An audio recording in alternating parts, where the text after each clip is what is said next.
Ya, assalamualaikum warahmatullahi wabarakatuh. Nama saya Suardiono, NIM saya 241012400677.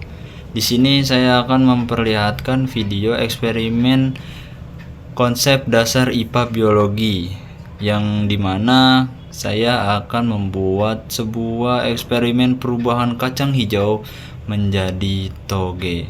Silahkan kalian simak video berikut. Alat dan bahannya, yang pertama adalah botol aqua, yang kedua air secukupnya, yang ketiga tisu, dan terakhir yaitu kacang hijau. Pertama-tama kita siapkan botol aquanya, lalu yang kedua kita siapkan tisunya ya. Nah, caranya itu kita lipat tisunya ini. Nah, seperti ini, terus dilipat lagi. Nah, dilipat lagi sampai kecil biar si tisunya bisa masuk ke sini. Kita dilipat, dimasukkan tisunya ke sini. Nah, itu kita masukkan kacang hijaunya. 1, 2, 3, 4, 5, 6, 7. Oke, 7 aja ya. Ini kacang hijaunya tuh ya. Kacang hijaunya itu jangan sampai rapet, harus dipisahin. Setelah kacang hijaunya sudah masuk, kita campurkan air sedikit saja untuk membasahi kapas yang di dalam ini, gitu ya.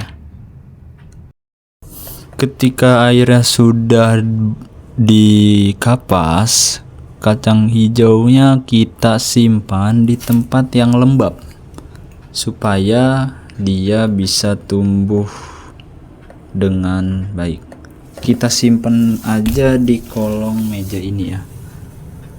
Oke, kita simpan di sini, kita tunggu sampai 7 hari. Oke, kali ini kita akan memperlihatkan bagaimana cara yang kedua untuk menumbuhkan kacang hijau menjadi toge. Kalau yang tadi awal itu kan kita masukkan tisunya dulu, lalu kacang hijaunya, lalu kasih air. Nah, kali ini kita akan masukin tisunya ke sini. Kita masukin lagi. Nah, dimasukin. Kita kasih air dulu. Kalau tadi kan kita masukin kacang hijaunya dulu, baru airnya. Nah, kali ini kita masukin airnya dulu supaya si tisu ini dia menjadi basah, jadi mudah diatur. Tuh, seperti ini ya. Tuh. Kalau yang tadi ditaruh di tempat lembab, itu kita masukin kacang hijaunya dulu baru airnya. Nah, kali ini kita menaruhnya di tempat yang terang. Kita masukin airnya dulu baru kita masukin kacang hijaunya. Oke, kita akan masukin kacang hijaunya. 1, 2, 3, 4, 5, 6, 7. Sama ya, sama-sama 7 butir. Setelah kita masukin, kita akan susun supaya dia jaraknya tidak seperti ini. Oke, sudah disusun seperti ini. Nah, mengapa sih ini harus disusun, tidak asal gitu? Supaya nanti ketika akarnya tumbuh di sini, itu mereka tumbuh dengan leluasa. tidak berdempetan. Ketika toge itu berdempetan, kemungkinan besar dia akan sulit untuk tumbuh ke atasnya, walaupun mungkin ada juga yang berhasil. Hari kedua, biji mulai terbuka, akar-akar kecil pun mulai keluar. Pada hari kedua itu belum terlalu kelihatan bahwasannya keduanya itu keluar. Jadi pada yang gelap itu bijinya itu mulai keluar, terbuka, dia lebih cepat tumbuhnya dibanding yang ditaruh di tempat terang. Itu disebabkan karena yang di tempat gelap itu kadar airnya sangat mencukupi beberapa biji, sedangkan yang di tempat terang itu kadar airnya mulai mengurang karena terkena sinar matahari, angin yang membuat tisunya itu menjadi kering, jadinya airnya itu nggak begitu sempurna membasahi bijinya. Hari ketiga, akarnya pun mulai memanjang, batang mulai tumbuh ke atas. Di hari ketiga ini, yang ditaruh di tempat gelap itu sudah terlihat sangat-sangat jelas bahwasannya akarnya udah kelihatan, udah mulai panjang juga dia tumbuhnya, sedangkan yang di tempat terang itu agak sedikit lambat pertumbuhannya dikarenakan dia kurangnya kadar air yang membuat dia tumbuh agak sedikit lambat, walaupun nantinya dia juga akan tumbuh juga. Di hari keempat, batangnya semakin panjang dan bercabang. Pada hari keempat, yang ditaruh di tempat gelap ataupun tempat lembab itu sudah sangat-sangat terlihat ya, kalau dia ini panjang, kurus gitu, dan bisa dibilang daun-daunnya itu nggak begitu kelihatan sehat. Dan yang di tempat terang itu bisa kita lihat bahwasannya batangnya ini gemuk, tapi dia agak sedikit pendek gitu pertumbuhannya. Cuman dia ini lebih sehat karena terpapar sinar matahari, sedangkan yang tempat gelap tidak terkena matahari, jadi dia agak sedikit kurus gitu. Nah, di hari kelima sampai keenam itu togenya mulai nampak jelas dan batangnya semakin tinggi. Warnanya pun mulai kehijauan kalau kena matahari, tapi kalau itu yang di bagian luar matahari.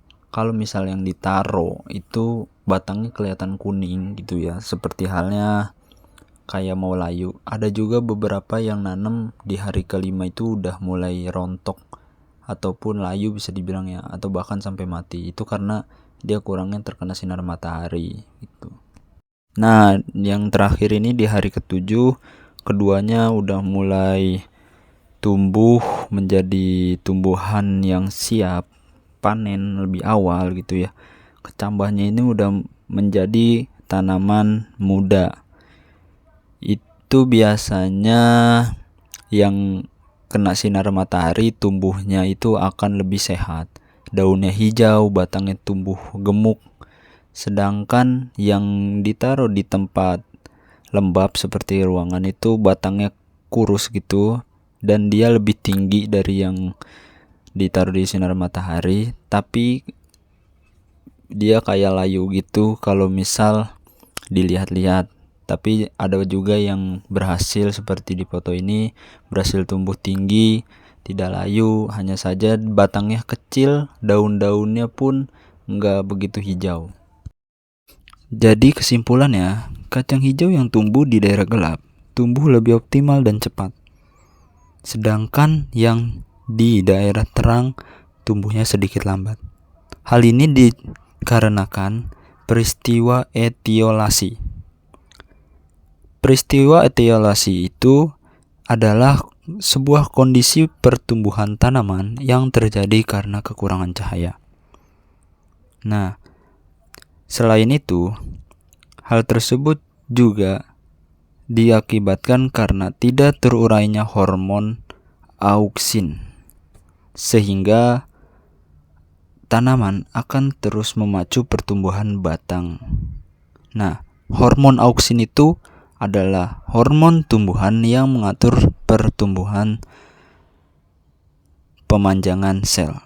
Fungsinya itu untuk merangsang pemanjangan sel batang, mengatur arah pertumbuhan, membantu pertumbuhan akar, dan menghambat pertumbuhan tunas. Jadi, dapat disimpulkan di sini hormon auksin yang tidak terurai pada daerah matahari yang terang itu membuatnya menjadi lambat dalam berkembang.